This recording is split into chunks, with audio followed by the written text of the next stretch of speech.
akan berlaku perang di akhir zaman. Semua musuh-musuh Islam bersatu. China bersatu dengan Rusia, bersatu dengan Amerika Syarikat, bersatu dengan Eropah. Apapun pemikiran dan ideologi mereka, mereka akan bersatu di akhir zaman. Peperangan itu akan berlaku di sebuah negara yang namanya Syria, di sebuah padang yang luas namanya A'maq ataupun Dabiq.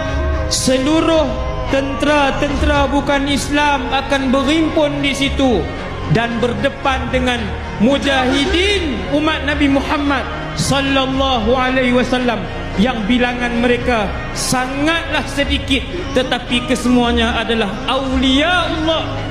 Semua para wali mati berjihad fi sabilillah, bukan mati bergaduh sesama Islam. Belum berlaku, yang ni belum berlaku. Akhir zaman akan berlaku.